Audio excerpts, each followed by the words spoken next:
Hi friends, இப்போ வாங்க நம்ம நைட் விளாக் பார்க்கலாம். ஒரு தோசை செய்ய போகிறோம், ஓட்ஸு தோசை.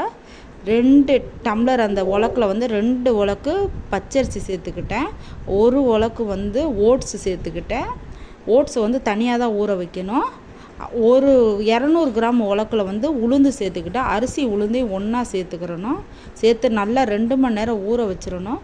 ஊற வச்சு பார்த்திங்கன்னா நம்ம அரிசியை தனியாக அரைச்சி எடுத்துடணும். அரிசி உளுந்தையும் ஓட்ஸை நம்ம தனியாக அரைச்சிக்கணும். நல்லா அரைச்சி 2ஐயும் ஒன்றா கிண்டி உப்பு போட்டு வச்சிடணும். வச்சிட்டோம்னா கொஞ்சம் புளிப்பாக ஆனோடனே தேவையான உப்பு போட்டு நல்லா தோசை கொஞ்சம் தண்ணியாக இருக்கணும். நல்ல தோசை இதுக்கு அளவுக்கு மாவு நல்லா கரைச்சி நல்லா தோசை ஊற்றணும். சூப்பராக இருக்கும். நம்ம தேங்காய் சட்னி சாம்பார் தான் செஞ்சு நம்ம இது பண்ணியிருக்கோம். நீங்கள் செஞ்சு பார்த்துட்டு சொல்லுங்கள். பாய்.